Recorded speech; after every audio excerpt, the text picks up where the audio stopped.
decided to leave. Couldn't have been anything I said. Anyway, we'll get going. Good evening and welcome. My name is Osman Seedat, and thank you for taking the time to attend today's webinar. Just some this thing that you can use the chat or the Q&A for your comments or your questions, and hopefully I will pick it up. But let me start sharing. Welcome, Patrick. Thank you for attending. Let me share my screen so we can get going.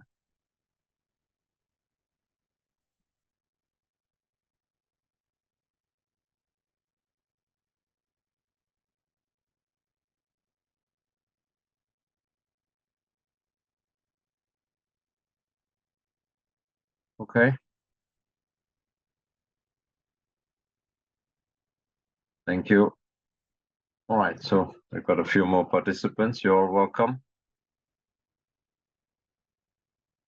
I'll go ahead. So we're talking about the relevance of postgraduate studies.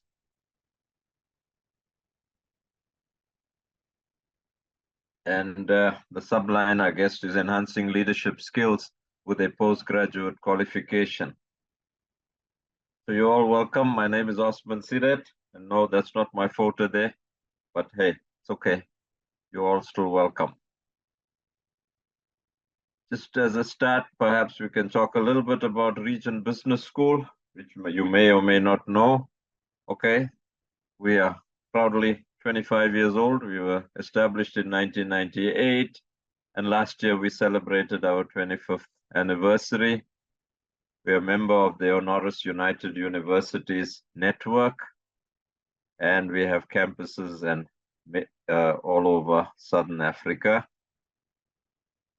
As a brief overview, we have in excess of 13,500 students. We have alumni, and that's not a coincidence, but we have alumni from 46 countries in excess of 13,500 as well. In terms of accreditation and recognition, while we tick all the boxes, in South Africa, we are accredited by the Council on Higher Education. Our programs are recorded on the South African Qualifications Authority, by the South African Qualifications Authority on the NQF, the National Qualifications Framework, and we have a formal license to operate as a higher education institution. We are also accredited in Namibia, Mauritius, and Eswatini, and we are also accredited by a number of SETAs, Sector Education and Training Authorities, for those who might not know. So just a brief thing about our programs before we talk about the postgraduate programs. We have a range of programs from NQF level 5, that's a higher education framework, from 5 to 10. We have a doctor at the highest level. We have a DBA, Doctor of Business Administration, and in between we have higher certificates, diplomas, those are 3-year diplomas. Then we have degrees at level 7 that exit at 7. We have postgraduate qualifications in terms of honors and postgraduate diplomas, and then 2 master's programs, and of course, the Doctor of Business Administration. So that's in case you are not able to see, these are all the programs that from the DBA to the 2 MBAs to a number of postgraduate diplomas. The latest being the Postgraduate Diploma in Business Intelligence, which will commence its first intake now in July 2024, and 2 BCom honors degrees. So what this provides is really an articulated pathway, a sort of one-stop shopping, if you want, from the highest certificate right up to a doctoral degree. Okay, so we offer a range of qualifications, and as a business school, they're related to management, business management, administration, etc. Okay, and just to illustrate that once more, maybe less sophisticated, a higher certificate to the articulates to a diploma or the bachelor's degree. The advanced diploma takes you into the postgraduate space, and that's the place that's blocked off. That's what we're going to be talking about today. The honors degree, postgraduate diploma, master's degree, and the doctoral degree. Okay, and the whole issue is about lifelong learning. And really, that's what we're going to talk about today. What is lifelong learning? What are the benefits of lifelong learning in terms of what it is? And just to note again, that as Regent Business School, we are committed to the notion of lifelong learning. I don't have to tell you the advantage of that.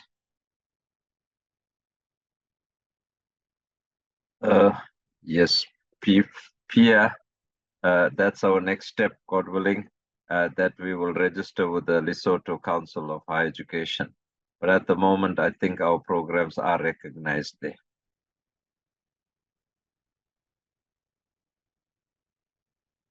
Okay, so to move on,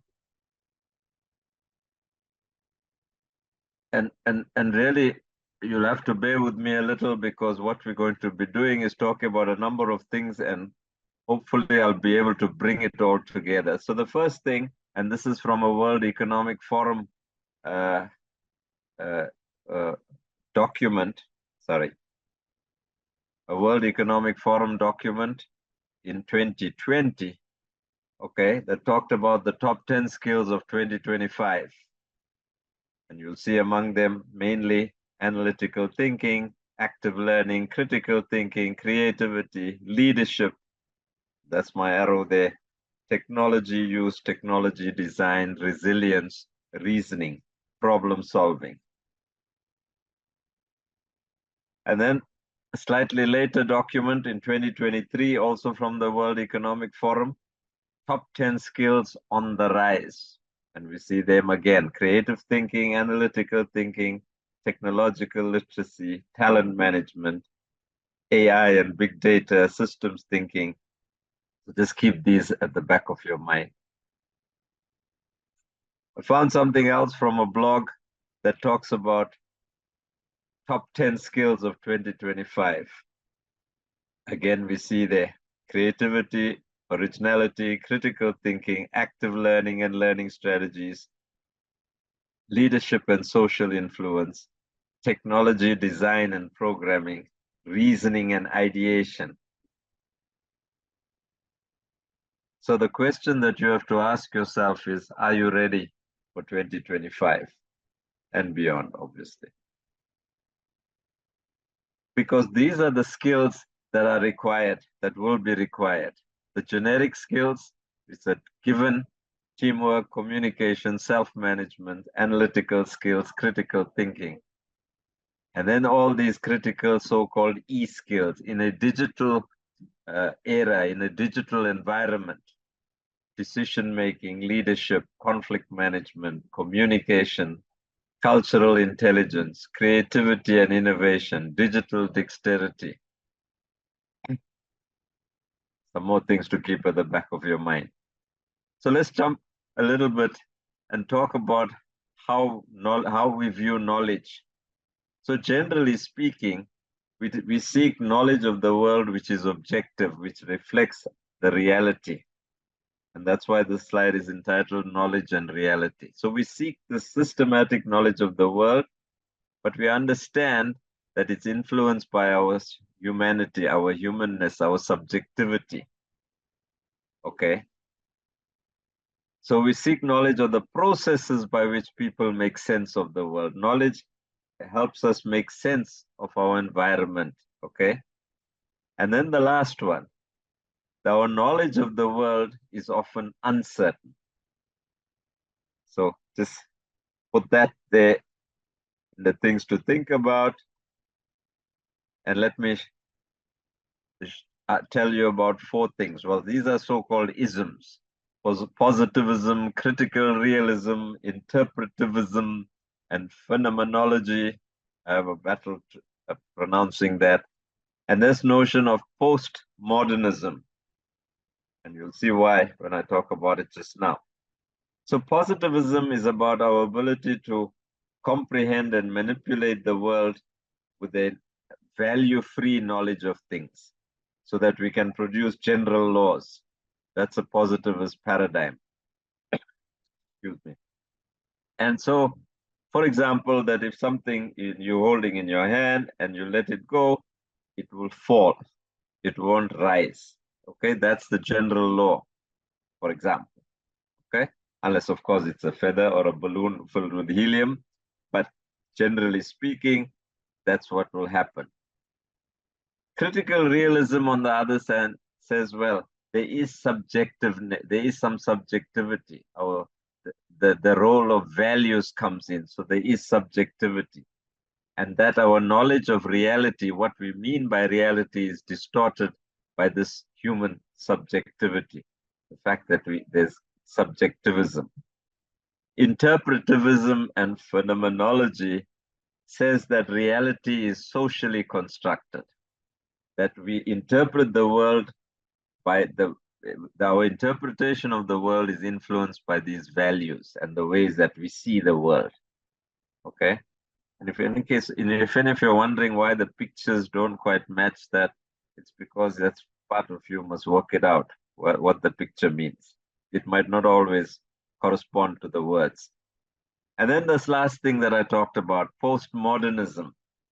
So the postmodernist view is that nothing in this social and intellectual world is tangible or fixed. And there appear to be no eternal truths or values, and that our knowledge of reality is uncertain.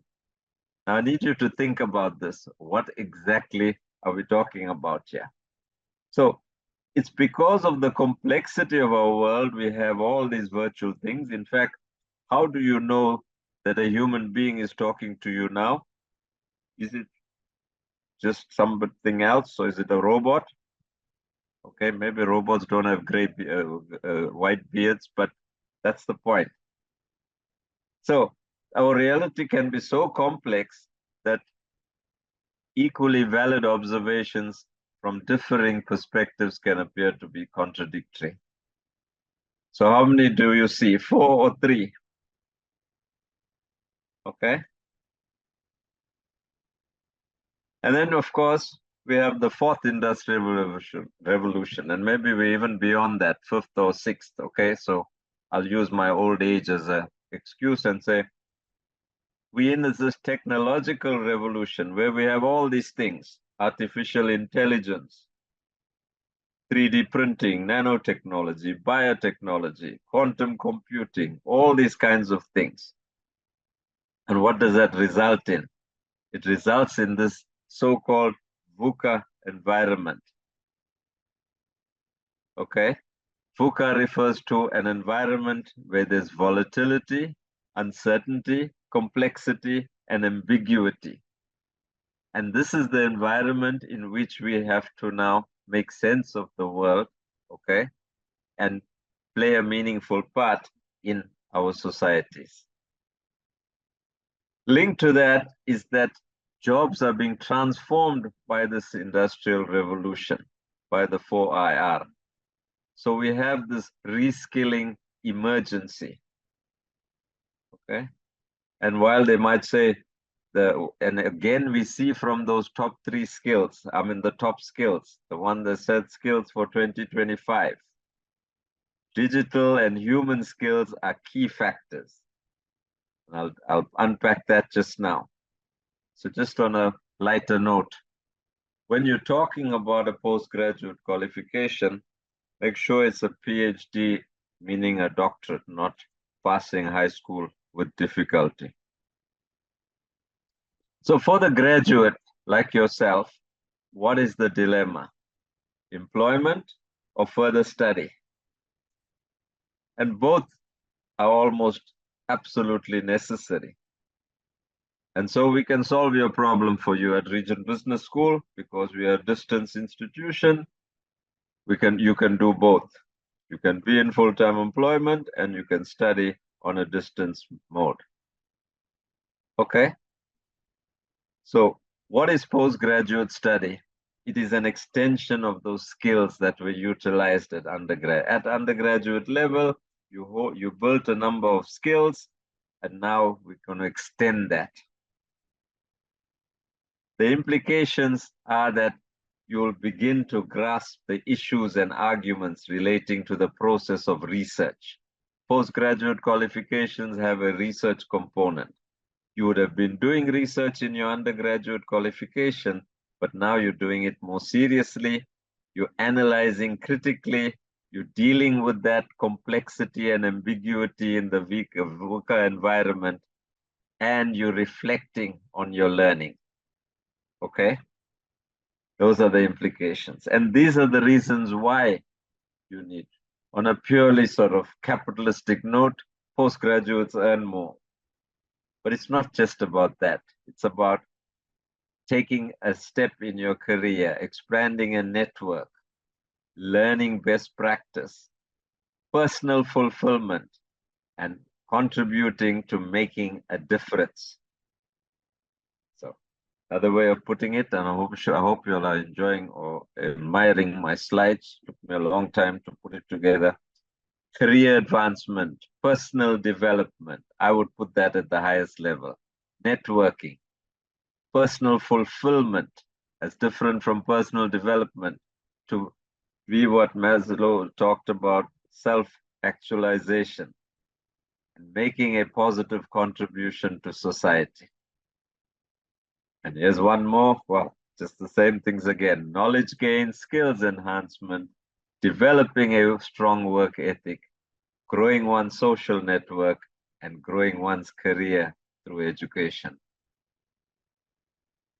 So other opportunities will present themselves, changing your career direction, furthering that your existing career, pursuing a passion that you might have that will take you then on to a master's and a doctoral study, knowing more and more about less and less, but passion, studying flexibly, and gaining insights into how industry operates and creating those networks. So it does improve your salary prospects. It does enhance your employability. It enables you to specialize, although you can't be too narrowly specialized.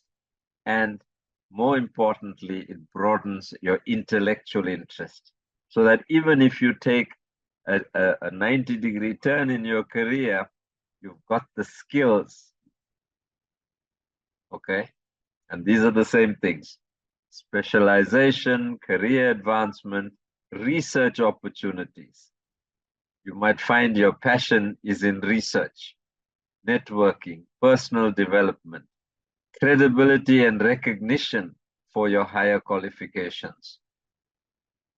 Being able to transition to new fields because you've got the credentials, you've got the generic skills, and you've got the ability to look into a new field. Making a contribution to society through postgraduate research and innovation. And then the important global opportunities. We live in a global world. So again, a recognition of the fact that you've got a postgraduate degree. Linked to that then, and a more sort of thing is about the money, okay? Although this is a year old, I have no reason to believe it's any different. The Financial Times reported that MBA graduates are doubling their salaries. And you can check this out, businesstech.co.za. There's another site called mba.coza, and they had a salary survey, and this is just the parts that I removed from that. Salary comparisons, pre-MBA, and the salary at the first job, post-MBA, and then the current annual salary. And this might be a bit dated, but it tells them, it makes the point. Moving on, the same Business Tech in February 23 also published these kind of figures. Okay, the emphasis was the MBA, but it just see the comparison. And you see the difference from the bachelor's degree going up to the master's degree and doctorate. Okay, again, it's the trend that you should look at, not necessarily the only figures. okay? Because as you see, there's a minimum and a maximum. And if that was not quite clear to you, hopefully this one will be clearer. Okay, and you see again the move up from an undergraduate to a postgraduate, this thing, qualification. And of course, we talked about artificial intelligence, so I duly went to ask ChatGPT about this, and you may want to take it with a pinch of salt, because you're skeptical about where they get their facts from, but I took it verbatim. As you can see, labor is spelled L-A-B-O-R, and the study by the US Bureau of Labor Statistics that individuals with a master's degree earned on average 19% more than those with a bachelor's degree. Bearing in mind that in the US, the bachelor's degree is often a 4-year degree, and they move on straight to a master's. We have a 3-year bachelor's and an honors or postgraduate diploma, although some of our professional qualifications are 4-year bachelor's degrees. And then in the UK, a UK Department of Education found that with a postgraduate degree earned on average 9% more than those with a bachelor's degree. You can take that any way you want. If there were to be a barcode for a master's degree, well, I want to venture to say that it would be priceless. You can scan that, you can see it'll come out as priceless. Oops. I'm not sure what happened here.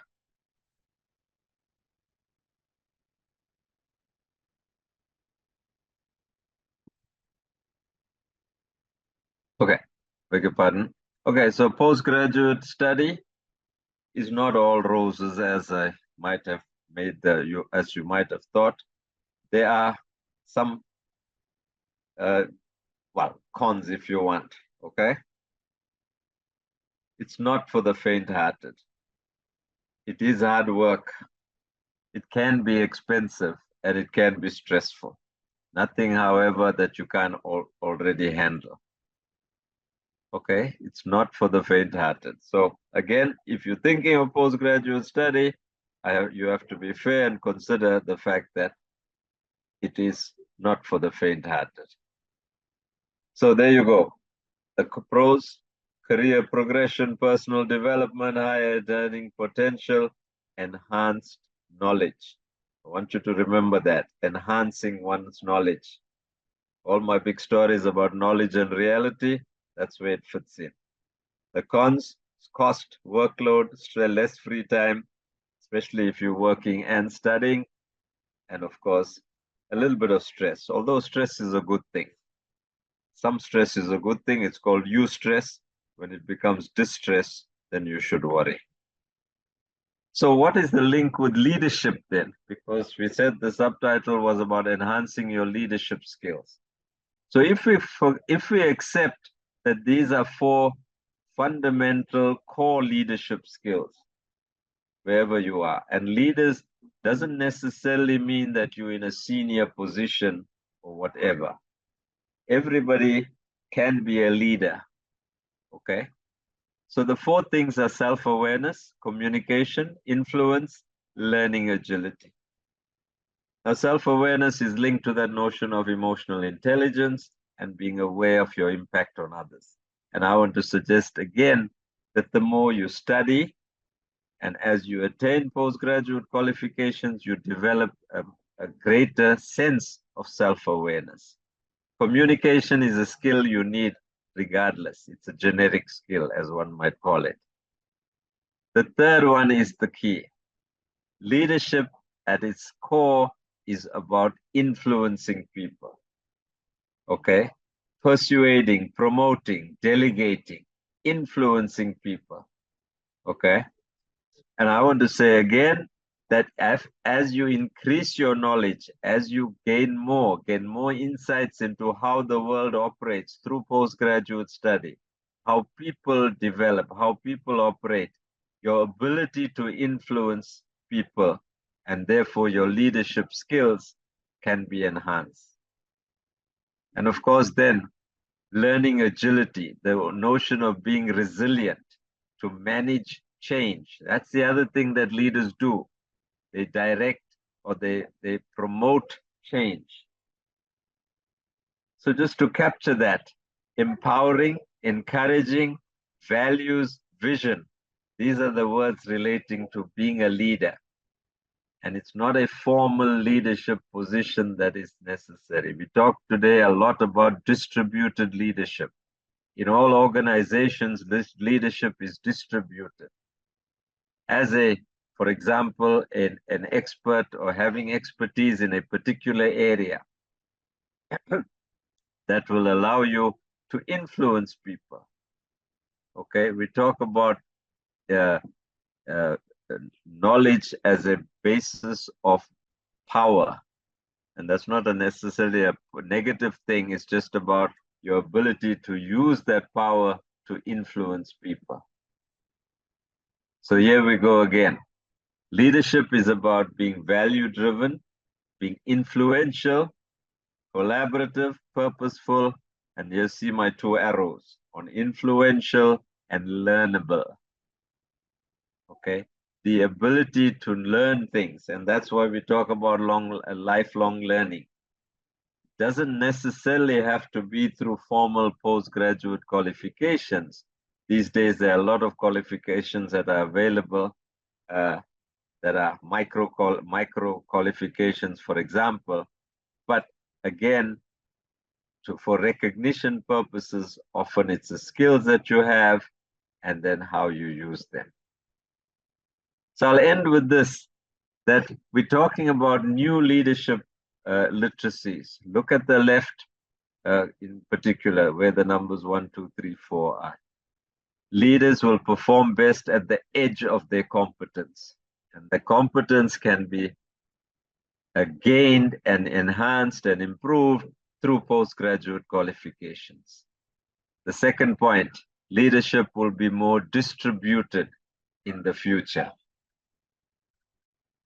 So again, we can all do with enhancing our leadership skills. And our leadership skills can be enhanced by the fact that we have more knowledge, we have more insights, we have a critical view of our environment, we are resilient about the fact that there's so much change, and we can cope with that. And all that can be enhanced through postgraduate study. Practicing foresight, insight, and action, again, can be enhanced through your postgraduate study. And being optimistic, radiating positive energy, being optimistic, inspiring confidence talks to, again, the ability to influence people, to be resilient, to provide that clear vision, to limit control as opposed to influencing people, and to operate in that VUCA world, the blue on the right, disruptive operating environment, which is VUCA, which is volatile and marked by volatility, uncertainty, complexity, and ambiguity, a so-called scrambled future. Okay, so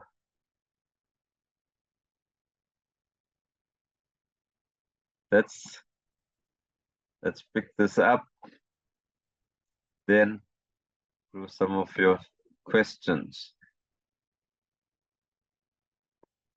Okay, we'll open it up for questions. Thank you very much once again for giving me the time to share what might be sometimes jumbled thoughts, but it's all about dealing with ambiguity and uncertainty. Let's see if there's anything in the chat. No, nothing in the chat. In the Q&A. Patrick, I'm not sure if you are able to talk, but you got your hand up. 2 participants raised their hands. Go ahead. I don't know. Are we able to allow them to ask a question, or would they have to type it in? I'm asking my host here.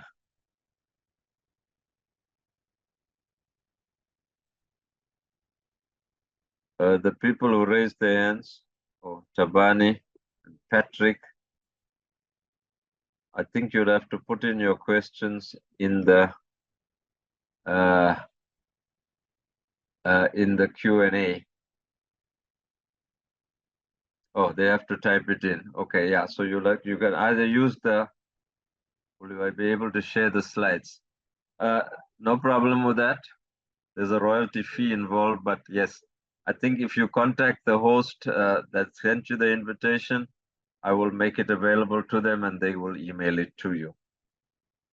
Okay.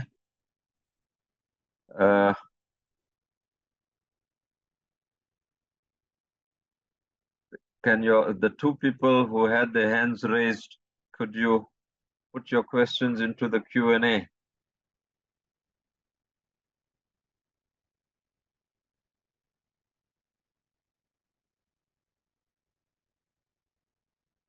Because we'll have to make everybody a host here and then we can talk to each other. Sorry about that. Nothing on the Q&A. Okay, while you're thinking about it, I want to start the poll. It's 3 simple questions.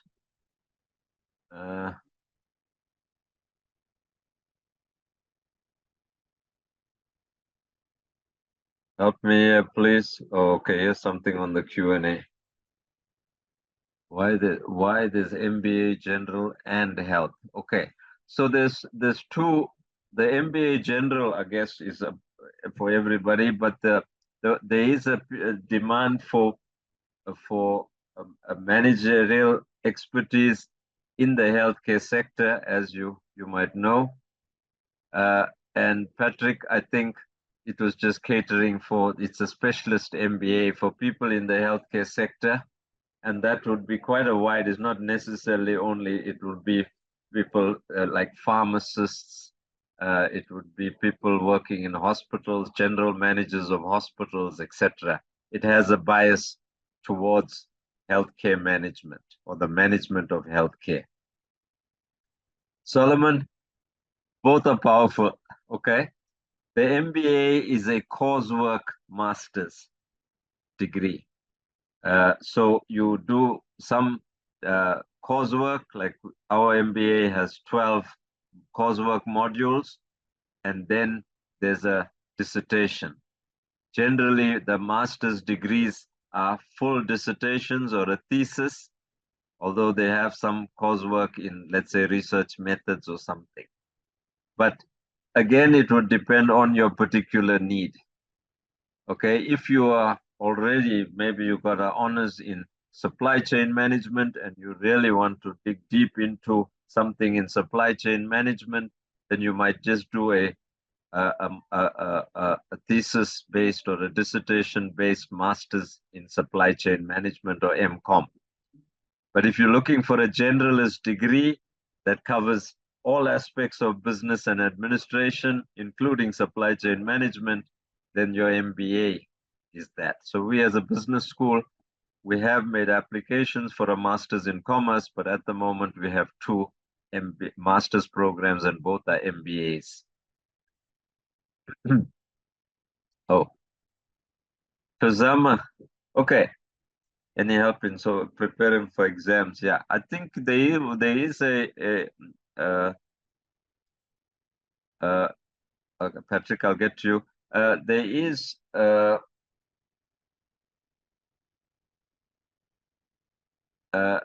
this thing in terms of there will be exam preparation webinars, and there will be stuff on the portal that helps you in terms of strategies to deal with assignments. But if you raise it with student support, I'm assuming you're already a registered student, then we will be running, and there are some videos on how to write assignment writing, etc.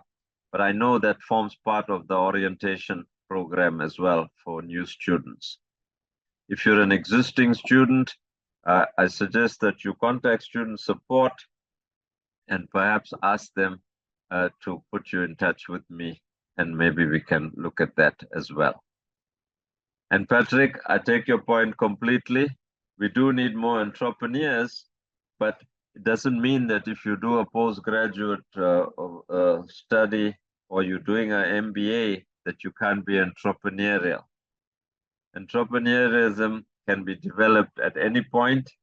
And yes, we need more entrepreneurs, but they have to also be savvy in terms of digital skills and how to run a business. And that's where, again, postgraduate qualifications come in. And because, excuse me, postgraduate qualifications are this thing, allow you to specialize. Well, you could specialize in an area of management that will allow you to develop your entrepreneurial skills.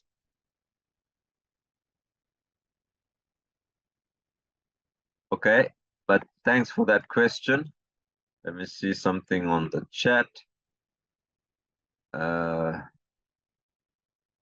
Okay, somebody called TQ Tabi. I hope I pronounced it right. We are living in a VUCA world. Thank you. Leadership program is popular as well as women in leadership. Yes, absolutely, Tabi.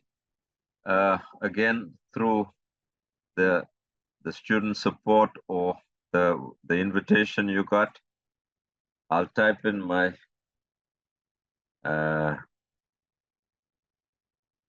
my email address here. You can drop me an email. It's osman@regent.ac.za. Send me an email. Okay, can use lowercase o osman@regent.ac.za. All right, let me start the poll. Not sure why the poll is not, so I'm not able to start. My co-host there, are you able to start the poll? Oh, okay, there you go. All right, so people, there's three questions there. You're allowed to say agree or disagree. Oh my goodness. Okay. Third question. 13 out of 13. Okay. More of you need to respond. So far 20. 24. Okay, it's moving. 26. Heading there.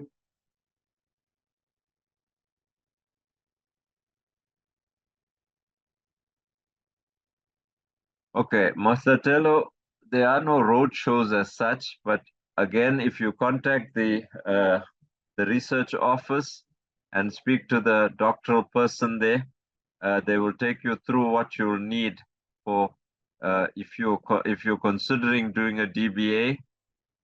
But we will note that as well, that there might be we might need to have information sessions for aspiring DBA candidates. But again, if you need any information and get through to the research department and the the DBA office if you want. If you're not successful, then you can drop me an email and I will direct it to them, and they will contact you. Thanks for your interest.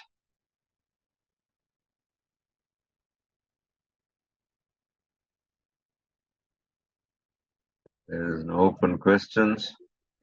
Okay, so 29 people have participated. Thank you so much.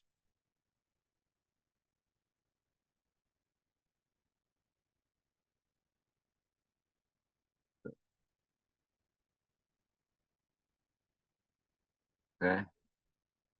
Your people's checks are in the post for considering that I was knowledgeable.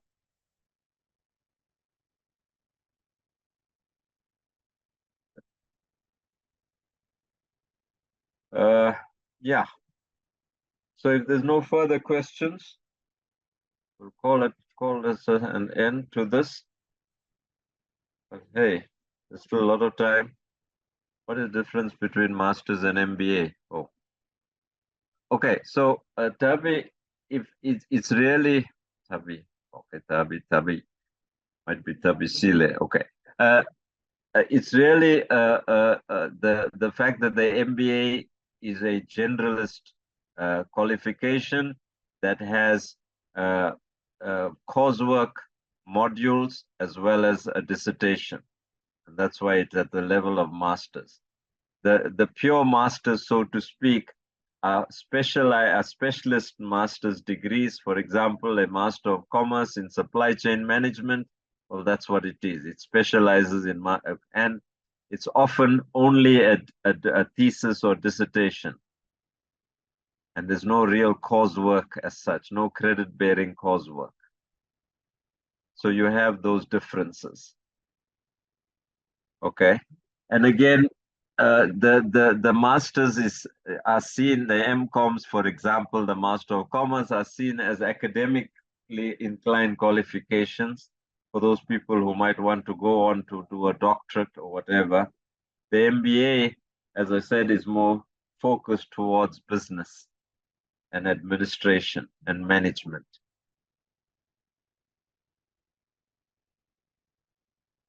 Oh, okay, Patrick.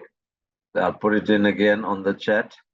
It's Osman, Osman, at Regent.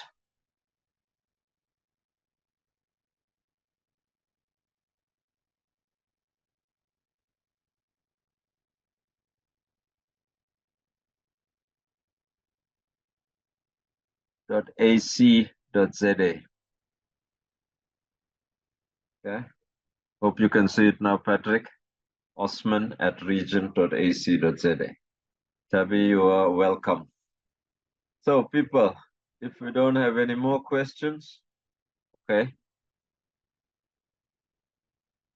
I'll say thank you once again, a sincere thank you for making the time to come and listen to me.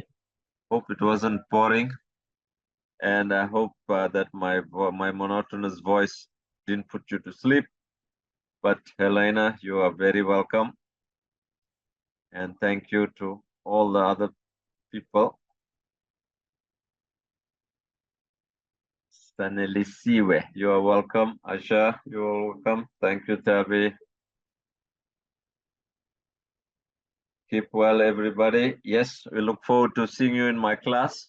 If you're doing an MBA, yes, I'll be doing strategic and change management with you. If you're doing BCom honors, you'll see me there. If you're doing postgraduate diploma in project management, you'll see me there. You just have to remind me that you were inspired by my meeting, by my talk today. Okay, there's a lot of stuff in it. Chuni, you are welcome. Tozama, Malelo, you are all seriously welcome. Thank you so much.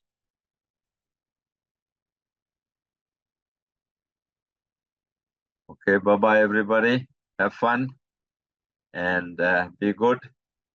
And hopefully we can win the rugby on Saturday. Bye-bye.